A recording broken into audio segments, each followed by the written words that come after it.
Good morning, students. Today we'll discuss the next topic, that means the chemical properties of carboxylic acid. In this lecture, we will discuss about the reaction due to hydrogen atom of carboxyl group, reaction due to OH part of carboxylic group, reaction due to the carboxylic group, reaction due to alkyl group and benzene rings. Means कि इस lecture में बेटा हमने various parts से जो reactions होंगे उसके regarding हमने स्टडी करना है। सबसे पहले हम क्या पढ़ेंगे, reaction due to the hydrogen atom of carboxylic group. ठीक है बेटा, तो कार्बोक्सिल ग्रुप में क्या होता है, COOH, ठीक है, लास्ट में H होता है। तो इसमें हमने ये क्या पढ़ना है कि किस तरह से जो उसका हाइड्रोजन होता है उस कार्बोक्सिलिक ग्रुप में उस करके कैसे रिएक्शन होता है। सबसे पहले याद रखना बेटा, अगर हाइड्रोजन का क्लीवेज होगा, अगर याद रखना कोई भी रिएक्शन में अगर हाइड्रोजन निकलता है तो वो रिएक्शन कैसा हो जाता है, एसिडिक। ठीक है, सबसे पहले हम क्या पढ़ेंगे, acidic character. The carboxylic acids are distinctly acidic. ठीक है बेटा, एक तो पहले ही ये कार्बोक्सिल एसिड है। ठीक है, कार्बोक्सिलिक ये एसिड होता है। हाँ, अलग बात है ये वीक एसिड होता है, बट ये एसिड होता है। याद रखना, जब भी ये वाटर में जाता है, ठीक है, तो ये देखो RCOO, यहाँ से मान लो कि ये वाला H यहाँ से गया और ये वाटर के साथ रिएक्ट कर गया तो हाइड्रोनियम आयन बनाएगा ये, और प्लस कार्बोक्सिलेट आयन बनाएगा। ठीक है, the acidic strength of carboxylic acid is much less than the mineral acid. याद रखना, कार्बोक्सिलिक एसिड का एसिडिक स्ट्रेंथ जो होता है इसका कम होता है कि सब मिनरल एसिड्स के मुकाबले। ठीक है, द स्ट्रेंथ, अगर हम स्ट्रेंथ की बात करें तो द स्ट्रेंथ ऑफ जो स्ट्रेंथ होता है इस एसिड्स का वो डिपेंड करता है एक्सटेंट ऑफ आयोनेशन, मतलब कितना जल्दी या कितना लेट आयोनेशन होता है उस पर डिपेंड करता है कि ये कितना ज़्यादा इसका स्ट्रेंथ होगा। ठीक है, which is strength depend upon the stability of anion form. ठीक है, इसके बाद अगर हम बात करें तो ये बाद में जो अनाइन फॉर्म हो रहा है उस पर भी इसकी स्टेबिलिटी डिपेंड करता है। ठीक है, कार्बोक्सिलिक एसिड की अगर हम बात करें, carboxylic acid ionize to form stable carboxylate ion. याद रखना, ये हमने कई स्टेप में पढ़ा है कि ये वाला जो आयन्स होते हैं ये अनस्टेबल होता है, बट इसमें क्या है, ये स्टेबल कार्बोक्सिलिक आयन बनाता है। ठीक है, तो इसको आप इस तरह से समझ सकते हो। इसमें क्या होता है, ये अपना इलेक्ट्रॉन इधर देता है, ठीक है, ये अपना इलेक्ट्रॉन ये देता है और यहाँ पे पॉजिटिव, मतलब ये क्या है, एक रेजोनेटिंग स्ट्रक्चर के रिगार्डिंग मैं आपको बता रहा हूँ कि अगर ये इलेक्ट्रॉन, क्योंकि आपको पता है ना कि जो ऑक्सीजन होता है उसमें क्या टेंडेंसी होती है कि वो अपने ऊपर एक और लोन पेयर ला सकता है। ठीक है, तो अगर लोन पेयर लाएगा तो नेगेटिव आ जाएगा, जिस कार्बन से वो लेगा उस पर पॉजिटिव आ जाएगा। मान लो यहाँ से इसने लिया, नेगेटिव आ गया, वहाँ पॉजिटिव आ गया, तो अब ध्यान से देखो, इसके बाद 2 लोन पेयर है तो ये कार्बन अनस्टेबल सा होने लग पड़ेगा। ये क्या करेगा, इससे फिर लोन पेयर ले लेगा और अपना ये जो खुद है न्यूट्रल बन जाएगा और ये वाला ऑक्सीजन को पॉजिटिव बना देगा। ठीक है, तो इससे हमें क्या पता लग रहा है, दोनों structure, it is clear from the resonance hybrid structure to the oxygen atom of the hydroxyl group carries positive charge. तो इस स्ट्रक्चर से हमें क्या पता लग रहा है कि ऑक्सीजन के ऊपर क्या पॉजिटिव चार्ज है। कॉन्सिक्वेंटली क्या, the electron pair of OH is displayed towards oxygen. तो इससे एक चीज़ और पता लग रहा है कि जो लोन पेयर है, क्योंकि ऑक्सीजन जो लोन पेयर है वो किसके तरफ डिस्प्लेस्ड है, किसके तरफ ज़्यादा है, वो है ऑक्सीजन की तरफ। ठीक है, this displacement of electron cause the release of proton. इसी डिस्प्लेसमेंट, मतलब देखो ज़्यादातर इलेक्ट्रॉन किसकी तरफ है, ऑक्सीजन की तरफ। तो इसका मतलब क्या है कि हम थोड़ी सी एनर्जी अगर प्रोवाइड करेंगे तो उसमें से क्या निकल सकता है, हाइड्रोजन निकल सकता है, क्योंकि हाइड्रोजन फिर वीकली इससे जुड़ा हुआ है। ठीक है, कार्बोक्सिलिक आयन दस form is also resonance hybrid 3 और 4। याद रखना, कार्बोक्सिलिक आयन जब ये ब्रेक हो जाएगा तो इसके बाद हम इसके 3 ये वाले स्ट्रक्चर्स भी बना सकते हैं। सॉरी, ये तो बेटा रेजोनेंस हाइब्रिड है कि मतलब बॉन्ड यहाँ भी है, डॉट डालते। ये डॉट का मतलब क्या होता है कि हम एक स्ट्रक्चर ये बना सकते हैं, ये बना सकते हैं, या तो इक्वल, तो ऐसे लिख सकते हो कि ये डॉट डाल दे, डबल बॉन्ड इस ऑक्सीजन पे, डबल बॉन्ड इस ऑक्सीजन पे भी, और बीच में नेगेटिव चार्ज लगा देते हैं हम।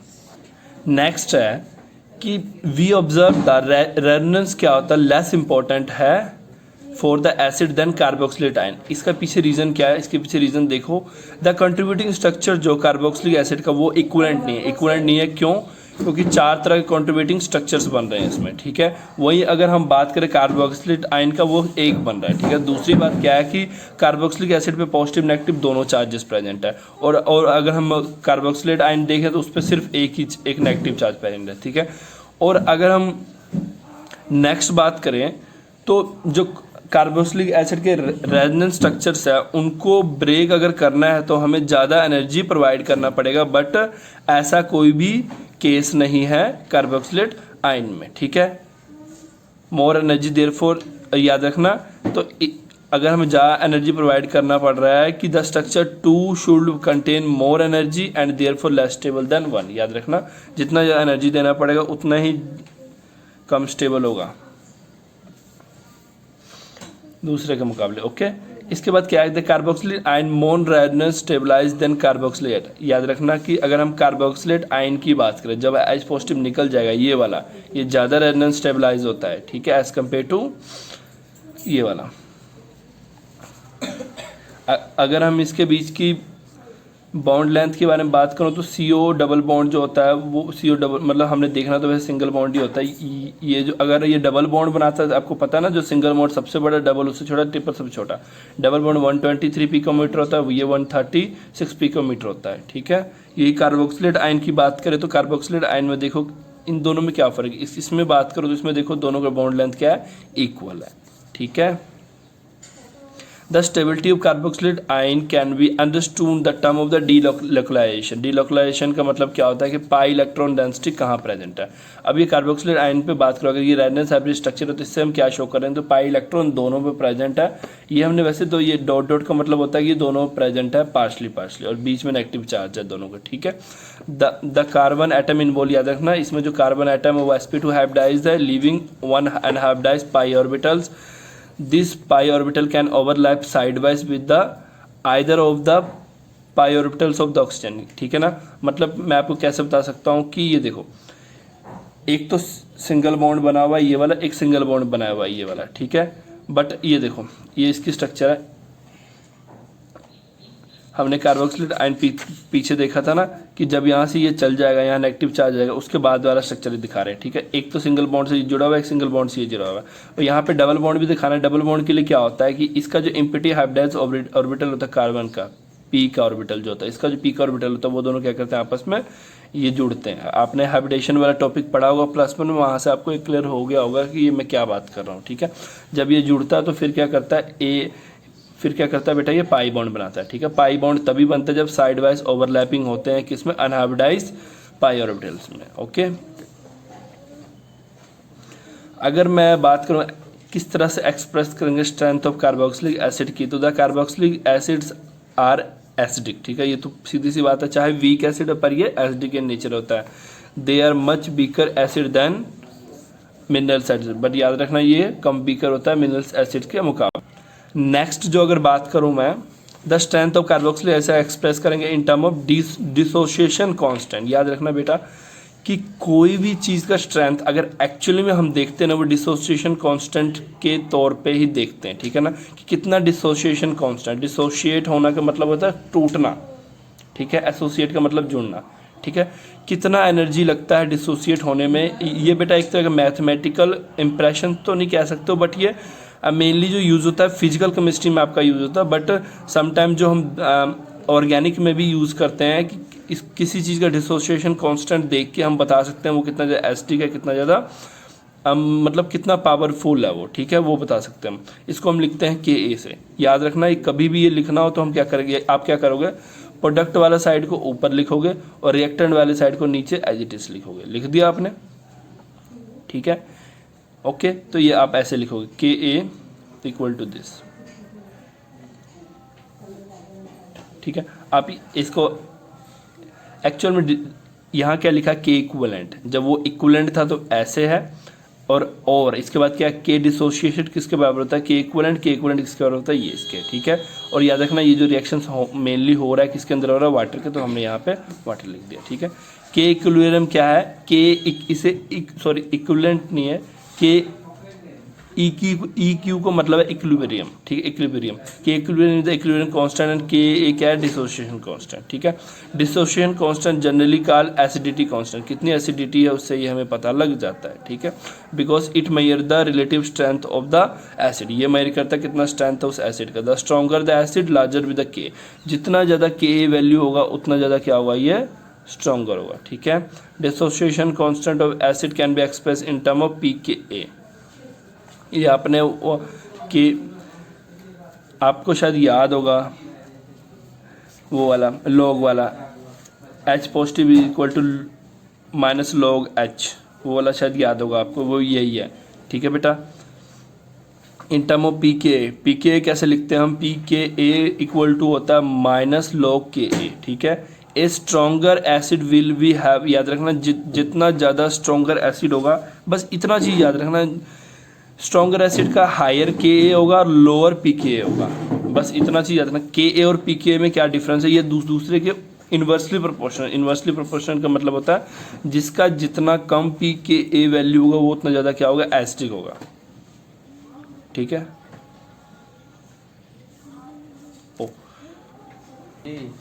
ए stronger acid will have higher K value, ठीक है। बट याद रखना एक चीज़ मैं थोड़ा गलत बता गया, मैंने बोला कि बेटा ये स्ट्रॉन्गर एसिड, अगर हम इनकेस हम स्ट्रॉन्गर एसिड की बात करेंगे तब उसकी के वैल्यू क्या होगी, उसकी क्या होगी, हायर के वैल्यू होगी। बट अगर इस इन केस हम वीकर एसिड की बात करें उसके पी के वैल्यू क्या होगी, स्मॉलर होगी, ठीक है।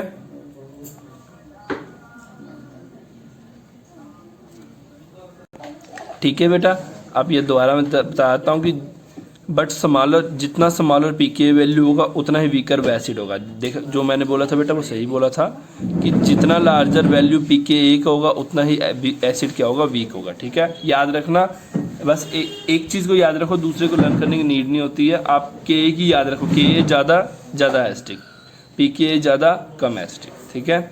Effect of substituent on the acidic, effect of substituent on the acidic strength, ठीक है बेटा, कि जो सब्सटेंट है इसके साथ लगे वो किस तरह से, सब्सटेंट का मतलब क्या होता है बेटा, एक होता है इलेक्ट्रॉन विड्रॉइंग ग्रुप, एक होता है इलेक्ट्रॉन डोनेटिंग ग्रुप। विड्रॉइंग का मतलब क्या होता है, एक जो इलेक्ट्रॉन को निकाले, ठीक है बेटा। विड्रॉ करने, विड्रॉ वर्ड का मतलब होता है निकालना, एक होता है जो इलेक्ट्रॉन को दे, ठीक है बेटा। तो इनसे स्टेबिलिटी भी क्या, या स्टेबिलिटी या एसिडिक स्ट्रेंथ पे क्या फर्क पड़ेगा।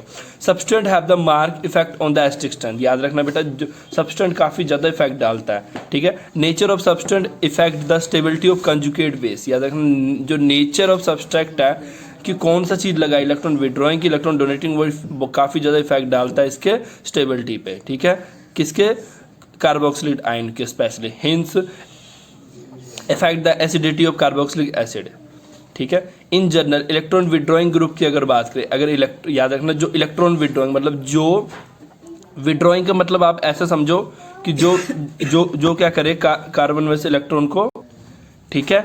तो इलेक्ट्रॉन विड्रॉइंग जो ग्रुप है इसमें वो क्या करता है बेटा, इसमें से इलेक्ट्रॉन को निकालता है, सीधी सी बात है। विड्रॉइंग का मतलब एक ऐसा ग्रुप जो इलेक्ट्रॉन को निकाले। याद रखना बेटा जो इसमें ऑक्सीजन है ना, वैसे तो ये भी क्या करता है कि कार्बन से, मतलब कार्बन के पास से इलेक्ट्रॉन को अपनी तरफ खींचने की कोशिश करता है, ठीक है बेटा।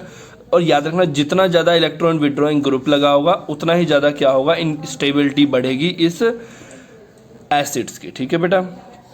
और अगर हम इलेक्ट्रॉन डोनेटिंग ग्रुप की बात करें तो वो क्या करता है, स्टेबिलिटी को डिक्रीज करता है। बस माइंड में याद एक चीज़ डाल लो, electron withdrawing group increase the stability and electron donating group decrease the stability of carboxylate ion, ठीक है, by the negative charge and hence decrease the acidity of. याद रखना अब ये देखो सीधी सी बात है, जितना ज़्यादा इलेक्ट्रॉन यहाँ से रिमूव करेगा ये विड्रॉइंग ग्रुप, ठीक है, जितना ज़्यादा इस कार्बन पे पॉजिटिव चार्ज आने लग पड़ेगा उतना ज़्यादा ये स्टेबल बनेगा, और जितना ज़्यादा नेगेटिव चार्ज आने लग पड़ेगा वो ये अनस्टेबल बनना शुरू हो जाएगा और एसिडिक स्ट्रेंथ पे भी इफेक्ट डालेगा, मतलब एसिडिक स्ट्रेंथ को भी क्या करेगा, डिक्रीज करेगा।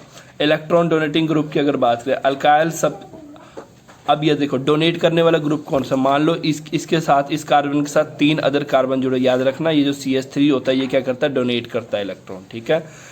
Alkyl is alkyne releasing group if hydrogen is a formic acid, ठीक है। हाइड्रोजन क्या है, फॉर्मिक एसिड है, वो रिप्लेस कर बाय CH3 ग्रुप, ठीक है।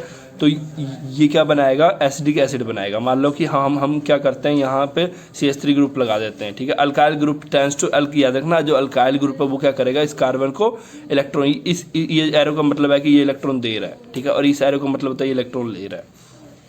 इंक्रीज करेगा electron density on the oxygen atom of OH। याद रखना ये इसे इलेक्ट्रॉन देगा और ये इसे इलेक्ट्रॉन देगा, ठीक है।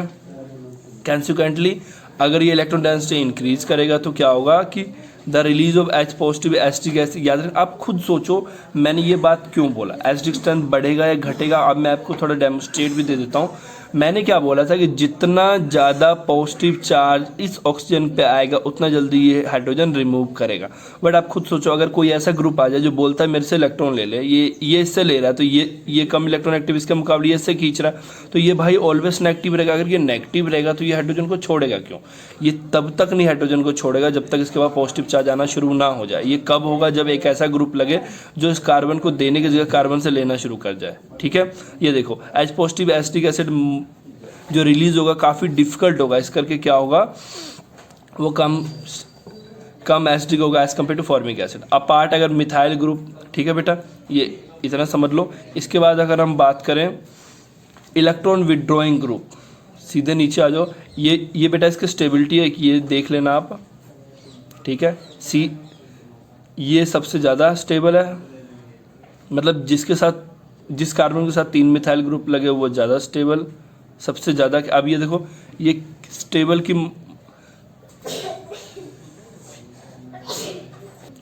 बेटा इस चीज़ से आपको क्या पता लग रहा है कि जितना ज़्यादा CH3 ग्रुप लगा होगा कार्बन के साथ, वो कार्बन को उतना ज़्यादा क्या करेगा, पॉजिटिव नेगेटिव बनाएगा। ठीक है, और ये कार्बन फर्दर जो ऑक्सीजन को नेगेटिव बनाएगा, तो उतना ही क्या होगा, डिले होगा, उतना ही मुश्किल होगा हमें एच पॉजिटिव निकालना। ये यही बता रहा है हमें। ठीक है, इसके बाद अगर आप एसिडिक स्ट्रेंथ की बात करो तो ये क्या है, एसिडिक सबसे ज़्यादा एसिडिक ये होता है। इसके बाद ये देखो एसिडिक स्ट्रेंथ देखो कैसे कम हो रहा है, जितना ज़्यादा CH3 ग्रुप बढ़ रहा है उतना कम एसिडिक, जितना कम CH3 ग्रुप है उतना ज़्यादा एसिडिक। और यहाँ पे कोई ऐसा ग्रुप लग जाए जो इलेक्ट्रॉन विड्रॉइंग हो, वो तो और ज़्यादा एसिडिक हो जाएगा। ठीक है, इलेक्ट्रॉन विड्रॉइंग है the electron withdrawing substance such as halogen. अगर मान लो कभी भी हैलोजन लगाओ, हैलोजन क्या करे, इलेक्ट्रॉन को विड्रॉ करता है। ठीक है, when attach to the carboxylate acid. ठीक है बेटा, और ये क्या करता है, जब कोई चीज़ विड्रॉ करेगा तो उसको लिखेंगे -I इफेक्ट से। बेटा -I इफेक्ट का एक एग्जांपल भी दे रहा हूँ मैं। ये कोई ऐसा ग्रुप जो मान लो, अब ये ही छोड़ दो, अब दूर क्या जाना है, मान लो ये ऑक्सीजन है, ऑक्सीजन की क्या टेंडेंसी है, चाहे तो अपना लोन पेयर ले सकता, मतलब ये कार्बन से ले रहा है, कार्बन को पॉजिटिव कर रहा है, ये इसे पॉजिटिव कर रहा है, तो ये भी बेचारा पॉजिटिव होता जाएगा। क्यों? अगर ये पॉजिटिव हो रहा है, ये इधर ले रहा है, ये पॉजिटिव हो रहा है, तो ये क्या बोलेगा कि मुझे लोन पेयर दे। पीछे मैंने दिखाया था ना, ये इधर से इधर गया, ये इधर से इधर जाता है, ये पॉजिटिव होता है तो इजीली एच पॉजिटिव निकलता है।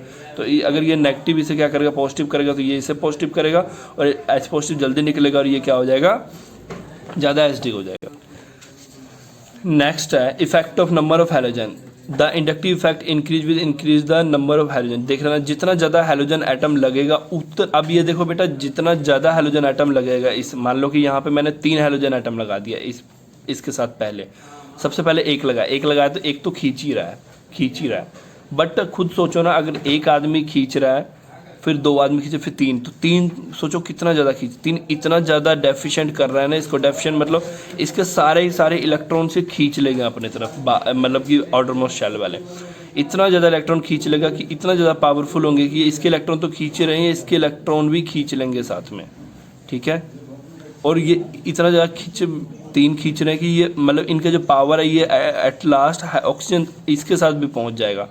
तो अब इसके पास ये बिल्कुल ही काफ़ी ज़्यादा पॉजिटिव चार्ज आएगा और यहाँ पे थोड़ी सी एनर्जी मिली ना, ये इलेक्ट्रॉन रिमूव।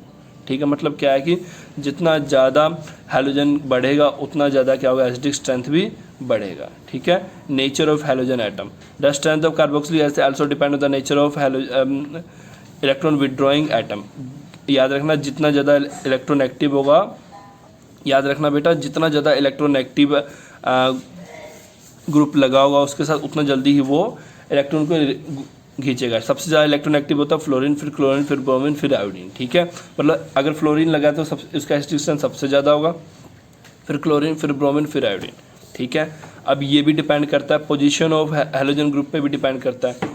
याद रखना, we know that the inductive effect decrease rapidly, मतलब जैसे जैसे ये डिस्टेंस से डिक्रीज करता है। मतलब क्या है कि ये जो कार्बन, इस कार्बन के साथ सीधे ही क्या लगा, ये कार्बन इसके साथ सीधे ही हमारा फंक्शन ग्रुप है। अगर फंक्शन ग्रुप के साथ वाले कार्बन पर लगा है तो ये क्या कर रहा है कि ये ज़्यादा एसिडिक शो करेगा। उसके बाद जैसे जैसे दूर होता जाएगा एसिडिक करेक्टर अपना मतलब कम होता जाएगा। सीधी सी बात है, पहले ये यहाँ से खींच रहा था बिल्कुल बगल वाले कार्बन पे से, फिर क्या कर रहा था उसके बगल वाले कार्बन, फिर उसके आप खुद देखो ना, जितना जितना दूर होके आप खींचते जाओगे, जितना जितना ये Cl दूर होता जाएगा फंक्शनल ग्रुप से, इस वाले ग्रुप से, उतना ज़्यादा एसिडिक स्ट्रेंथ क्या होगा इसकी डिक्रीज होती जाएगी। अगर effect of type of hybridization of carbon bonded to C, अभी बेटा नेक्स्ट है कि कौन किस तरह के हाइब्रिडेशन ग्रुप इसके साथ अटैच है, मतलब sp3 sp है sp2 है, ठीक है। डायरेक्ट अटैचमेंट दो ग्रुप सच एज फिनाइल हो बिनाइल हो to the carboxylic acid increase करता है एसिडिटी, ठीक है। याद रखना अगर फिनाइल ग्रुप लगा, फिनाइल मतलब आप ऐसा समझ सकते हो, मान लो बेंजीन ग्रुप लगा या बिनाइल ग्रुप लगा, तो वो भी क्या करता है एसिडिक स्ट्रेंथ को इंक्रीज करता है। जैसे एग्जांपल के लिए आप ये वाला ग्रुप देखो, आप ये वाला ग्रुप कैसे देखोगे, मान लो कि ये इलेक्ट्रॉन विदड्रॉइंग ग्रुप इसने लिया, ये डबल बॉन्ड यहाँ से यहाँ दे रहा है, ठीक है। इससे क्या स्ट्रक्चर बन जाएगा, ये वाला, और यहाँ पॉजिटिव बन जाएगा, और मान लो कि ये दोबारा यहाँ दे रहा है, यहाँ से यहाँ आ जाएगा। This is because the larger electro, याद रखना आप एक चीज़ और दोबारा सुन लो बेटा, अगर हम इलेक्ट्रोनेगेटिव चीज़ों की बात करेंगे तो एट लास्ट में क्या होता है, हमारा ट्रिपल बॉन्ड भी थोड़ा सा इलेक्ट्रोनेगेटिव होता है, उसके बाद डबल बॉन्ड इलेक्ट्रोनेगेटिव होता, ठीक है बेटा। तो अगर हम इलेक्ट्रोनेगेटिविटी बात करें, सिर्फ fluorine chlorine bromine halogen family electronegative नहीं होता है, सबसे ज़्यादा होता है फ्लोरीन, उसके बाद होता है ऑक्सीजन, ठीक है, उसके बाद आते हैं क्लोरीन सब, ठीक है। तो अगर डबल और ट्रिपल बॉन्ड में भी थोड़ी थोड़ी इलेक्ट्रोनेगेटिविटी होती है, क्योंकि उनमें भी पाई इलेक्ट्रॉन्स होते हैं और उनमें भी टेंडेंसी होती है कि वो डोनेट कर सके या किसी से इलेक्ट्रॉन ले सके इजीली, ठीक है। This is because the larger electronegativity, क्योंकि sp2 का लार्जर इलेक्ट्रोनेगेटिविटी होता है sp2 कार्बन का, ठीक है, जो डबल बॉन्ड करके इस वाले कार्बन की इलेक्ट्रोनेगेटिविटी ज़्यादा है। Which carboxylic group attach to, याद रखना acidity increase as electronegative carbon atom directly attach, याद रखना जैसे जैसे यहाँ पे कार्बन आइटम की एसिडिटी इंक्रीज होगी, मतलब sp2 है और sp है, अगर डबल ट्रिपल बॉन्ड लगा तो एसिडिटी इंक्रीज होगी, तो क्या होगा, increase the hybridization of carbon atom directly, ठीक है।